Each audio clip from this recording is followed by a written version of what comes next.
살아가다 보면은 여러 가지 어려움들을 겪습니다. 이렇게 어려움들을 겪었을 때 하나님을 바라보는 관점이 있습니다. 하나님은 우리에게 죄를 지면은 저주를 들고 재앙을 주는 무서운 분이다. 이런 관점으로 접근하는 분들이 있습니다. 마치 샤머니즘을 믿는 분들이 이렇게 자기가 믿는 신에게 잘하면은 복을 주고 잘못하면은 저주와 재앙을 내린다. 이런 관점하고 비슷한 겁니다. 반면에 우리가 하나님 앞에 범죄를 해서 잘못되고 어둠의 컴컴한 터널을 지난다 할지라도 하나님께서는 이 터널이 지나가게 한 다음에는 은혜를 주시고 복을 주시고 또 미래지향적인 삶을 주시게 될 것이다. 이런 희망적인 관점으로 우리가 성경을 보는 분들이 있고 신앙생활하는 분들이 있습니다. 그래서 우리 관점을 어떻게 갖느냐에 따라서 신앙생활의 성패가 좌우가 되는 것입니다. 근데 우리 하나님은 우리들에게 재앙과 두려움과 고통을 주시는 분이 아니라 이것 자체도 우리에게 미래지향적인 꿈과 희망을 주기 위해서 이것을 사용하신다는 거예요. 그런 관점을 우리가 가질 필요가 있는 것입니다. 요엘서 2장 28절에 보면은 내가 내 영을 만민에게 부어주으니 너희 자녀들은 장래일을 말할 것이며 너희의 늙은이는 꿈을 꾸며 너희의 젊은이들은 이상을 볼 것이며 그러니까 너희의 자녀들은 예언할 것이고 너희의 늙은이들은 꿈을 꿀 것이며 너희의 젊은이들은 이상 환상을 보게 될 것이다. 뭐예요? 꿈, 예언, 환상, 미래지향적인 겁니다. 미래의 소망을 주신 분이 바로 하나님이시라는 거예요. 우리 하나님 앞에 나왔을 때 여러분들 가운데 어려운 일 당하고 환난을 당하고 고통을 당하는 분들 있다면은 이런 하나님의 우리에게 주시는 마음을 읽으시기를 바랍니다. 하나님의 마음을 읽어야 돼요. 사도행전 2장 17절에도 이렇게 말씀하고 있어요. 내 영을 모든 육체에게 부어주리니 너희의 자녀들은 예언할 것이요 너희의 젊은이들은 환상을 보고 너희의 늙은이들은 꿈을 꾸리라. 꿈, 예언, 환상. 이스라엘 나라가 어려웠을 때 요엘 선지자를 통해서도 꿈, 예언, 환상, 초대교회가 성장했을 때, 초대교회가 활동을 했을 때 로마의 앞제 밑에 있었습니다. 그렇지만은 사도들이 바라본 세계는 꿈, 예언, 환상. 저와 여러분이 어렵다 할지라도 하나님은 나에게 미래지향적인 삶을 주시는 분이다. 그렇게 생각을 해야 되는 거예요. 어떤 분들은 과거에 상처받고 어렵고 낙심하기 때문에 이 과거의 상처를 되짚고 곱씹고 하면서 시험 들고 낙심하고 포기하고 이렇게 하는 분들이 있습니다. 절대 그건 기독교 신앙이 아니에요. 기독교 신앙은 이런 어려움과 난관을 극복하고 미래지향적인 삶으로 나아가는 겁니다. 오죽하면 과거는 묻지 마세요라는 그런 복음성가 아닌 유행가도 있잖아요. 과거는 묻지 마세요 뭐 이런 노래도 있더라고요. 세상 사람들이 오죽하면 과거를 묻지 말라고 그러겠어요. 우리 믿는 사람들은 미래를 향해서 나가게 되는 겁니다. 그러면 하나님은 미래에 예지하시고 예정하시는 하나님이세요. 따라합시다. 예지하시고 예정하시는 살아계신 하나님. 이걸 믿어야 되는 거예요. 그냥 우리 믿는 사람들은 모세가 하나님을 만났습니다. 모세가 430년 동안 이스라엘 백성들이 애굽의 바로의 생활을 하고 있었어요. 모세도 40년 동안 미디안 강에서 연단받을 대로 연단받아서 정정하고 혈기방장했던 청년이 머리는 이슬을 내리고 허리는 굽어지고 지팡이를 의지하게 되고 이렇게 되었습니다. 이때 하나님께서 모세에게 하신 말씀이 이거예요. 내가 애굽에 있는 내 백성의 고통을 분명히 보고 보시는 거예요. 그 다음에 부르짖음을 듣고 근심을 알고 하나님 당신께서 모세를 대정해서 내려가고 이스라엘 백성들을 430년 만에 건져내시고 그리고 또 그 땅에서 인도해서 젖과 꿀이 흐르는 가나안 땅으로 데려가러 가려 하노라. 할렐루야. 그런 하나님이세요. 그 하나님이 저와 여러분의 하나님이십니다. 이런 하나님을 경험하고 우리가 살기 때문에 앞이 캄캄하다 할지라도 현실이 암담하다 할지라도 이럴 때도 하나님 바라보고 소망을 얻을 수가 있게 되는 것입니다. 그러면은 하나님의 이적과 기사를 체험하는 통로가 있어요. 이게 바로 기도입니다. 기도를 해야 돼요. 예레미야 33장 12절에 보면 2절에 보면은 이를 행하시는 여호와 그것을 만들어 성취하는 여호와 그의 이름을 여호와라는 이가 이와 같이 이르는도다. 어떤 분이에요? 이를 행하시고 만들고 성취하시고 예지하시고 예정하시는 하나님께서 하나님의 예지 예정을 깨닫는 통로가 뭐예요? 기도입니다. 너는 내게 부르짖으라 내가 내게 응답하겠고 내게 알지 못하는 크고 은밀한 일을 내게 보이리라. 놀라운 일 아닙니까? 여러분들이요 기도하지 않으면 하나님의 뜻을 알 수가 없어요. 예언, 미래적인 환상 볼 수가 없습니다. 기도를 해야 되는 거예요. 마귀는요 기도하지 못하게 만들어 놓습니다. 마귀는 기도하지 못하게 만드는 거예요. 그래서 여러분들이 오감을 통해서 감각을 느끼게 되고 3차원의 세계, 3차원의 세계 오감을 통해서 감각을 느끼고 4차원의 하나님의 크고 놀라운 일을 알려면 기도를 해야 되는데 기도도요 적당히 해서는 안 되는 겁니다. 여러분들 기도가 뚫리기 시작하는 것은 보통 한 통계적으로 한 30분 정도는 기도를 해야 돼요. 30분 정도. 기도가 안 되잖아요. 안 되면은 주기도문을 계속 외우는 방법도 있습니다. 저도 오늘 새벽에 내려가서 여기서 주기도문을 많이 배웠어요. 사도신경을 외우면서라도 일단은 30분을 채워야 돼요. 그래야 그 다음서부터 마중물이 돼서 터지기 시작합니다. 그래서 1시간 정도를 하면은 하나님의 뜻을 분별할 수가 있고 깊은 영의 세계에 들어갈 수가 있어요. 하나님의 음성을 들을 수가 있는 겁니다. 그래야지만 미래적인 삶을 살 수가 있게 되는 것입니다. 기도하시기 바랍니다. 그래서 하나님은 크고 비밀한 일 이걸 보여주는 통로가 바로 부르짖는 하나님 앞에 나가서 기도하는 거예요. 내일서부터 기도하시기 바랍니다. 이래서 또 내일 새벽 기도 다 나오는가 하는지 모르겠어요. 그렇게 기도해야 돼요. 기도하지 않으면요 영적으로 막힙니다. 그래서 우리가 영혼이 달림처럼 범사가 잘 되면 강건하는 거잖아요. 영이 혼을 지배하고 혼이 육을 지배해야 되는 거예요. 혈과 육. 근데 잘못되면 어떻게 해요? 이게 혈과 육이 잘못하면 지배를 받아요. 지정의의 지배를 받습니다. 그 지정의가 잘못돼서 영적인 세계가 다 막혀버리면요 얼마나 컬컬하고 답답한지 몰라요. 그리고 영적으로 뚫려 있어요. 영겨, 우리 영적인 영겨, 직관, 양심. 이게 기도할 때 영교, 직관, 양심이 떨어지는 거예요. 그렇게 하면 지정의를 통과하는 거예요. 내 생각, 내 감정, 내 의지를 통과하면서 육이 지배를 받기 때문에 성령의 지배를 받기 때문에 건강해지는 겁니다. 여러분들이요 볼 때 건강한 사람들은 이런 영적인 세계가 있어요. 그래서 감사와 기쁨이 있습니다. 그 질병이 떠나가는 거예요. 그리고 호르몬 계통도요 영적으로 충만한 사람들은 호르몬 계통도 균형을 잡습니다. 엔돌핀 같은 것이 많이 나옵니다. 도파민 같은 호르몬들이 많이 나오기 때문에 기쁨이 있어요. 몸이 부드러워집니다. 질병이 한 길로 왔다 7길로 떠나가게 되는 거예요. 이런 세계가 있다는 사실을 기억하면서 여러분들은 영적인 세계 깊은 세계 속에 들어가시기를 바랍니다. 다니엘이 환상을 본 때가 있었어요. 1절에 보면은 바벨론 벨사사랑 원년에 다니엘이 그의 침상에서 꿈을 꾸며 머릿속으로 환상을 받고 그 꿈을 글에 기록하며 그 일의 대략을 진술하니라. 그럼 다니엘이 벨사사랑 원년이면은 522년이에요. 주전 522년. 522년에서 552년입니다. 552년에서 다니엘이 537년까지 이렇게 통치를 했어요. 약간 13년 정도를 통치를 했습니다. 537년까지. 그러면 원년이면 552년. 다니엘이 어떤 때냐? 그러면 다니엘은 느부갓네살 왕 이때 느부갓네살 왕이 회심을 하고 갔습니다. 굉장히 좋은 때였어요. 느부갓네살 왕이 죽은 다음에 쿠데타가 4번 일어났다고 그랬죠? 그때 다니엘은 정권에서 축출을 당해가지고 그때 다니엘의 나이가 약 한 55살 정도 되는 겁니다.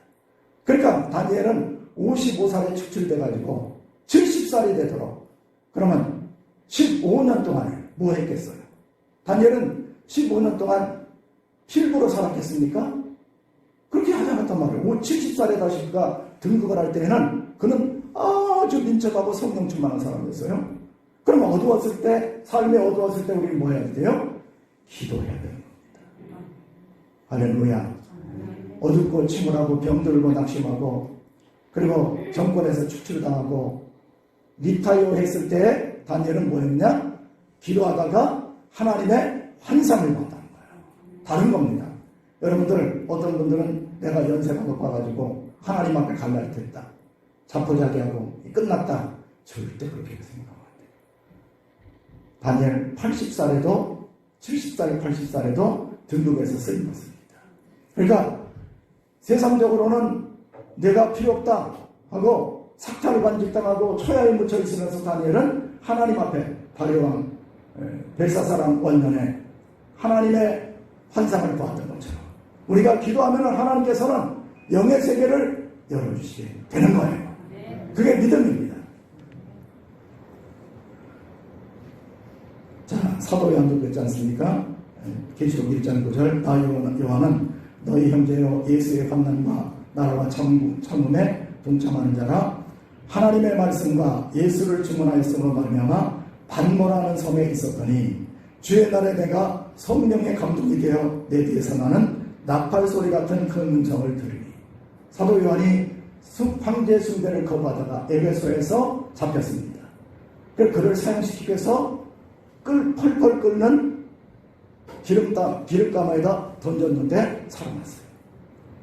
성전에 올라가서 밑으로 떨어뜨리는데도 살아났어요. 그래가지고 반모라는 섬으로 위배를 당했습니다. 자기가 섬겼던 에베소 교회는 저 멀리 보이고 현실은 강제노동에 시달리면서도 사도 요한은 어떻게 했느냐?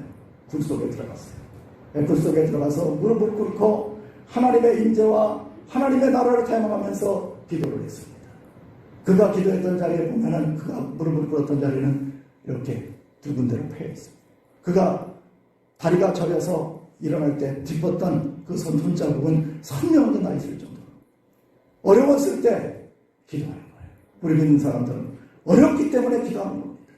절대 포기하지 마시고 하나님 앞에 기도해서 다들 승리하시기를 바랍니다.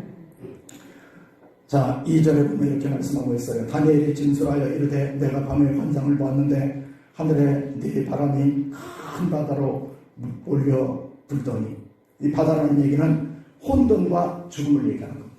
혼돈과 죽음. 계시록 21장 1절 내가 새 하늘과 새 땅을 보니 처음 하늘과 처음 땅이 없어졌고 바다도 다시 있지 않다. 바다라는 건 뭐예요? 혼돈과 죽음. 마지막 세상은 어떤 세상이냐? 세상은요, 저와 여러분은 대한민국 민주공화국에 살고 있지만은 세상은 저와 여러분을 절대 그렇게 호락하게 해놓지 않습니다. 여러분들이 세금 조금만 안 내도요, 여러분들 감옥 가야 돼요. 전기세도 다 끊어버립니다.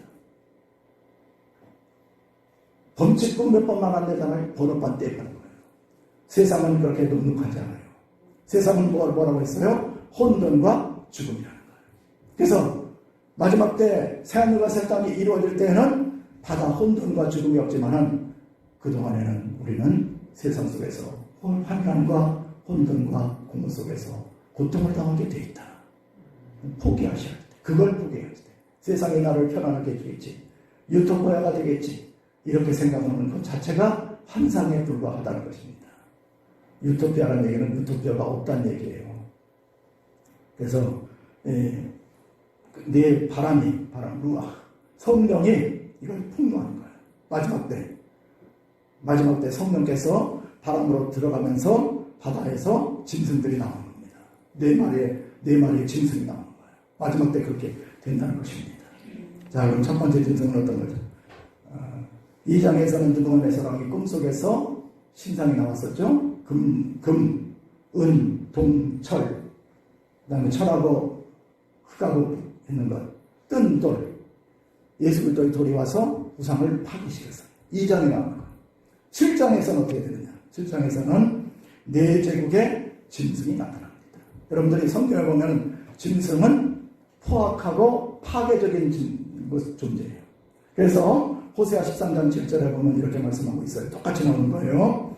그러므로 내가 그들에게 사자 같고 길에서 기다리는 표범 같으니라. 내가 새끼 잃은 곰같이 그들을 만나고 그의 염통 거풀을 찢고 거기서 암사자같이 그들을 삼키리라. 들짐승이 그들을 찢으리라. 똑같아요. 사자 나오죠, 표범 나오죠, 곰 나오죠. 뭐예요? 마지막 때는 파괴일 존재들이 나오게 된다. 그래서 바벨론을 멸망시킨 페르시아를 멸망시킨 그리스를 멸망시킨 로마, 이것들이 다 짐승과 같다는 거예요. 마찬가지입니다. 오늘의 시대에. 여러분, 우리 믿는 사람들은 성경에 보면 양으로 표현되어 있죠. 세상은 우는 사자와 같다고 말하고 있어요. 영적으로 깨어 있어야 되는 겁니다. 영적으로 깨어서 이 시대를 잘 분별하고 그리고 통과할 생각을 해야지 되는 것입니다. 먼저 바벨론에 대해서 얘기하고 있어요. 4절에 보면은 첫째는 사자와 같은데 독수리 날개가 있더니 내가 보는 중에 그 날개가 뽑혔고 또 땅에서 들려서 사람처럼 두 발로 서게 함을 받았으며 또 사람의 마음을 받았더라. 또 보니 605년에서 539년 바벨론 멸망이 539년이에요.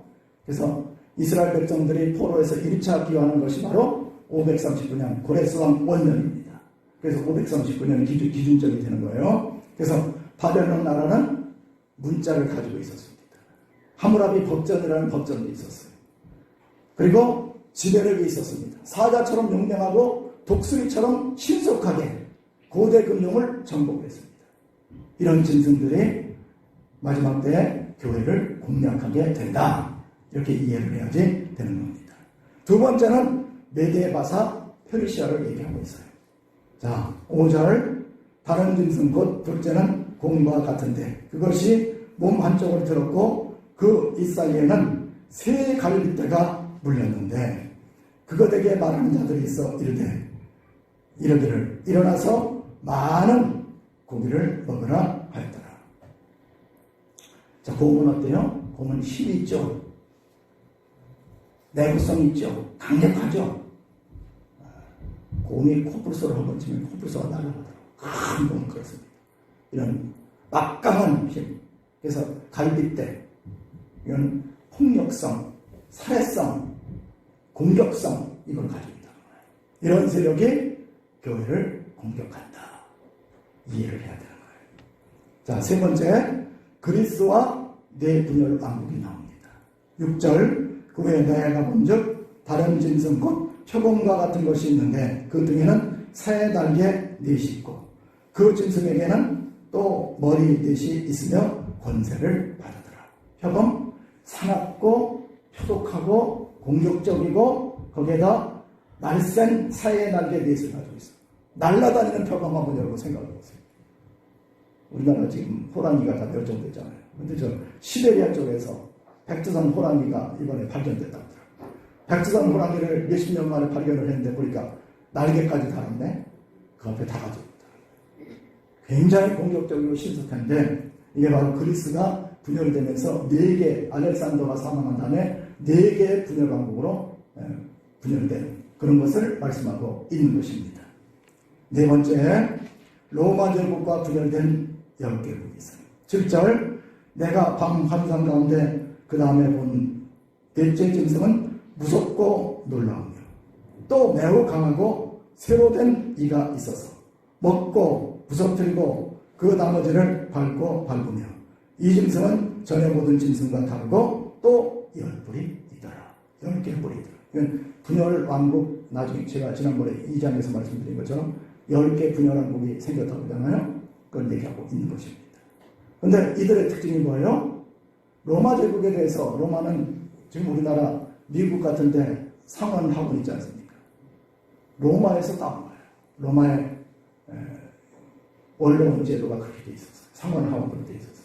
법전이 발달했어요. 그리고 옷차림이라든지 건축 양식 같은 것도 로마에서 따왔어요. 그런데 사람들은 로마에 대해서 톨레랑스가 있다, 관용이 있다 이렇게 생각하는데 그렇지 않은 거예요. 이 사람들은 어떻게 했어요? 만약에 반역하는 사람이 있으면 십자가에다가 옷을 박는데 스파르타쿠스라는 영화 여러분 보셨죠? 로마 들어가는 그 입구 쪽에다가 수십 명, 수백 명을 그냥 철저하게 매달아서 죽을 때까지 그냥 만든 거예요. 십자가에 달려준 처참한 것이 바로 로마입니다. 그럼 우리가 살아가는 시대 속에는 이 로마와 같은 강력한 세력이 성도를 공격하고 있다. 이렇게 이해를 해야 되는 거예요.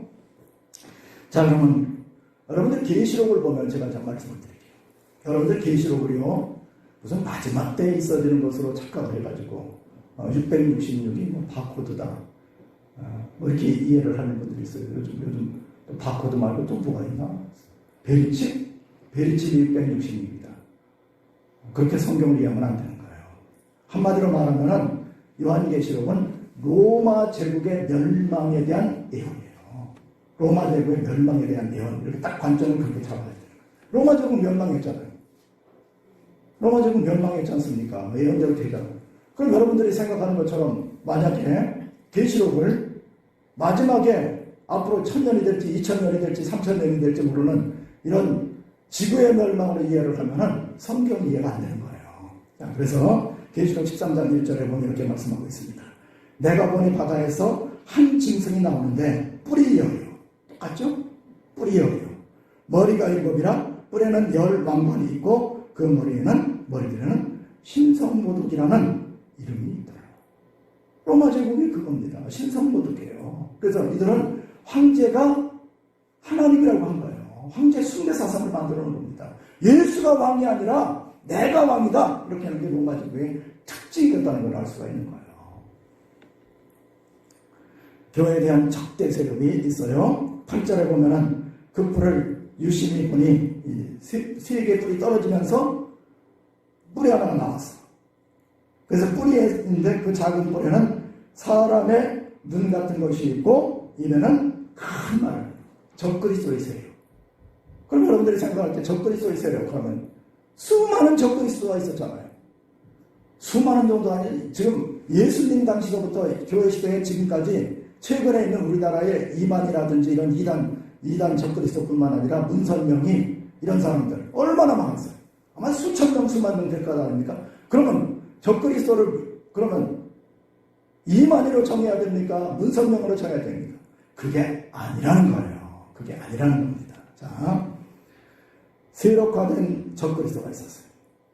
사도 요한 당시에는 교회를 철저하게 박해하고 교회 공동체를 파해시키고 예수 믿는다는 이유 때문에 십자가의 못을 받고 사자밥이 되게 만들고 불태워 죽이고 유배시키고 도미티안 황제였습니다. 자, 도미티안 황제가 주 81년에서 96년까지 사는 교회 박해 세력이었어요. 그럼 교회 성경에 나와 있는 666은 누구를 얘기하고 있어요? 도미티안 황제를 얘기하고 있는 거예요. 그걸 라틴어로 이렇게 쭉 했을 때 도미티안이 666이 되는 거예요. 그럼 우리 히브리어에 보면은 알레폰 1이잖아요. 그냥 타워는 1000이란 말이에요. 이런 식으로 숫자가 있는 거예요. 숫자가 쫙 이렇게 고대 서양 언어는 그렇게 숫자가 있어요. 알파, 베타, 감마 그러면 1, 2, 3, 4 이렇게 숫자가 있단 말이에요. 그걸 합쳐놓으면은 도미티안을 합쳐놓으면은 666이 되는 거예요. 자, 그러면은 13장 16절 계시록 13장 16절 그가 모든 자 곧 작은 자나 큰 자나 부자나 가난한 자나 유대 자유인이나 종들에게서 그 오른손에 이마에 표를 받게 하고 그 표를 가진 자 외에는 매매를 못하게 하니 도미티안 황제가 즉위한 다음에 무엇을 묶어버렸냐면 경제 봉쇄 정책을 쓴 거예요. 그래서 길드라는 시장이 있습니다. 길드. 헬라 사람들은 아고라라고 해요. 그 시장. 거기에 황제의 매매 권한이 있는 증서를 갖지 못하면 물건을 사고 팔지 못하게 만들어 놓은 거예요. 얼마나 어렵겠습니까? 그럼 그리스도인들이. 그래가지고 이 사람들이 먹고 살려고 카타콤으로 내려간 거예요. 지하로. 내려가서 거기서 샌드를 만들어서 팔면서 신앙생활을 한 겁니다. 그걸 얘기하고 있는 거예요. 그래서 짐승의 수를 세봐라. 그 사람의 수는 666 도미티안이다. 여러분 마지막 때는요. 문선명이 무서운 게 아니에요. 여러분 지난번에 문선 이만희가 나와가지고 어떻게 했어? 넙죽 엎드려 사과했잖아. 어떻게 적그리스도가 그렇게 넙죽 엎드려 사과할 수가 있습니까? 앞으로는요. 도미티안 황제 시대에는 철저한 국가 권력을 이용해서 매매를 하지 못하고 정치적인 자유를 억압해버리고 또 자기 자신을 하나님이라고 하고 이렇게 하는 세력, 이게 바로 적그리스도의 세력입니다. 이 세력이 북한 김일성의 세력하고 똑같은 거예요. 김정은의 세력이 이런 세력입니다. 이게 바로 적그리스도의 세력이 되는 거예요. 모택동의 세력, 스탈린의 세력, 마르크스의 세력, 또 기독교 복음을 완전히 하는 차별금지법, 이런 법들이 666이 앞으로는 될 수가 있다는 거예요. 떼어 있어야 되는 겁니다. 오늘 666을 이만희가 666이다. 그렇게 얘기하면 안 돼요. 어떤 사람 요즘은 또 무슨 코로나가 666이다. 그렇게 현상적이고 세대주의적으로 이거 666을 해석할 수 없는 거예요. 바로 666은 도미티안 황제가 교회를 박해하고 경제활동을 못하게 만들고 또 신앙적으로는 하나님이라고 하고 그걸 경배하게 만드는 이런 세력들, 오늘에도 있을 수가 있고 앞으로도 나타날 수가 있고 이렇게 되는 거예요. 그래서 여러분 우리 그리스도인들은 깨어 있어야지 된다는 것입니다.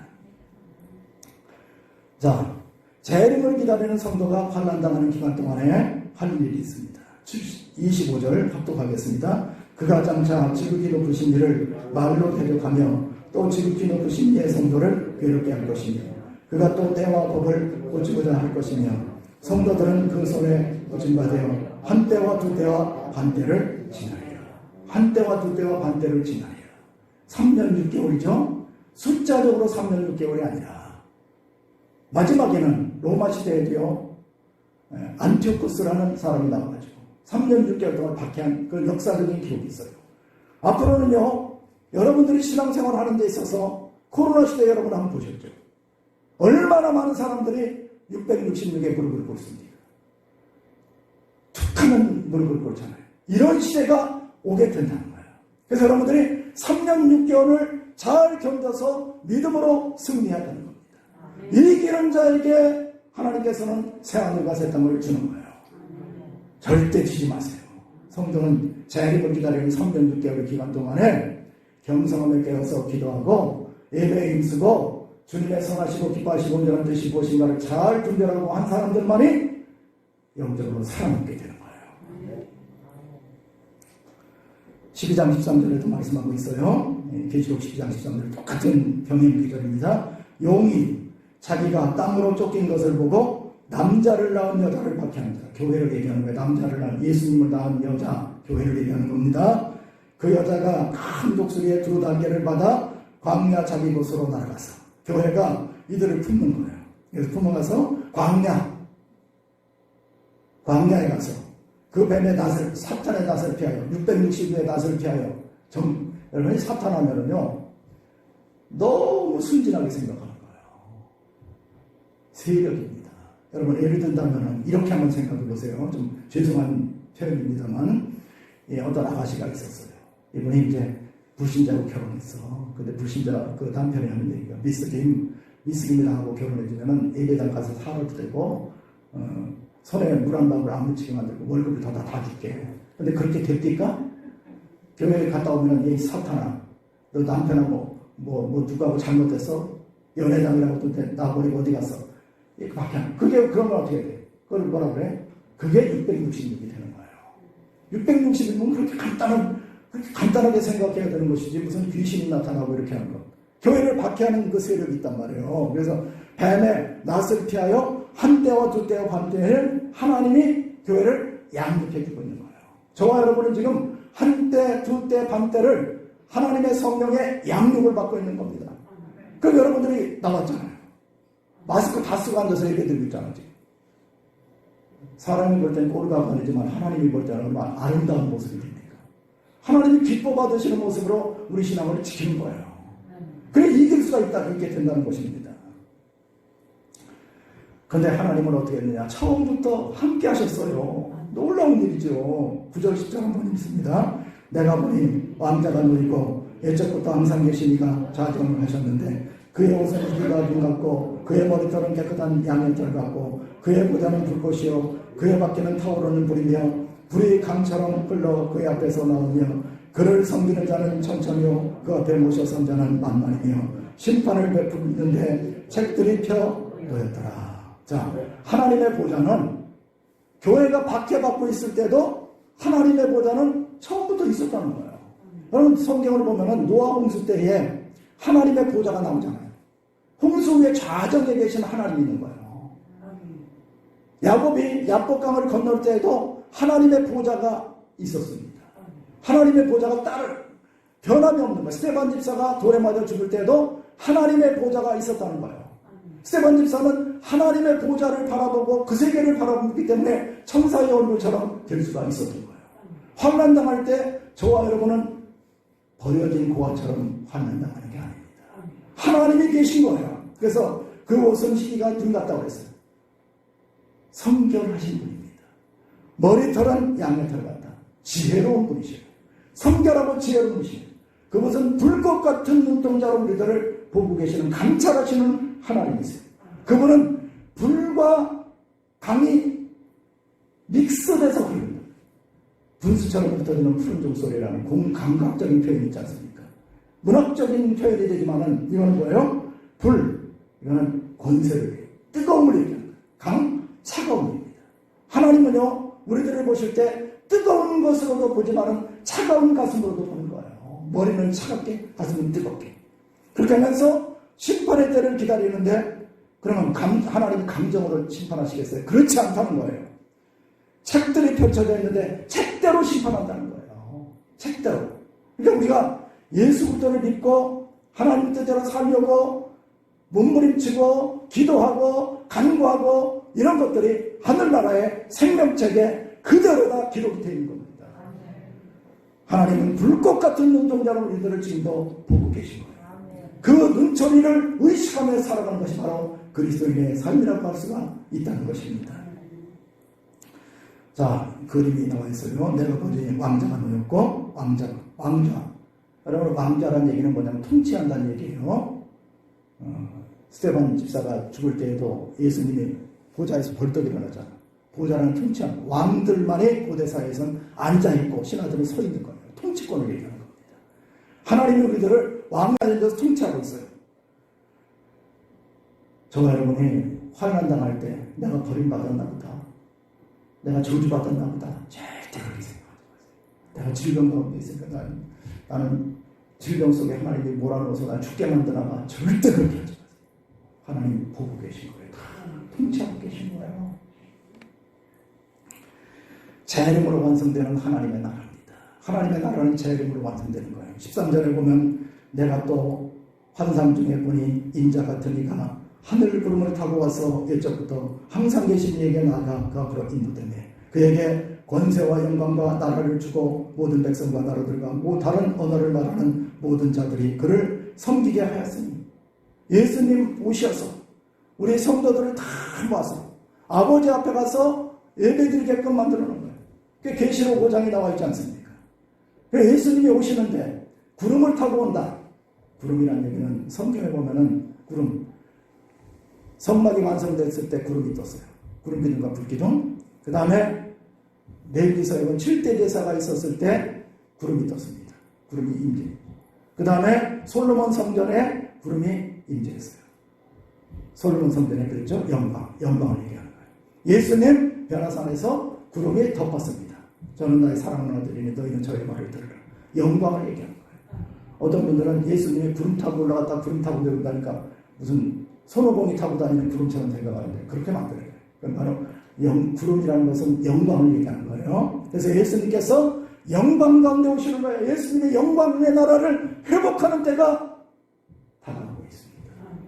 다가오고 있는 거예요. 그래서 그의 권세와 영광과 나라가 되는데 그를 섬기는 거예요. 여러분 지금 이 시간에 저와 여러분이 예배자로 하나님을 섬기고 있다면 그 나라는 현재 여기서 이루어지는 거예요.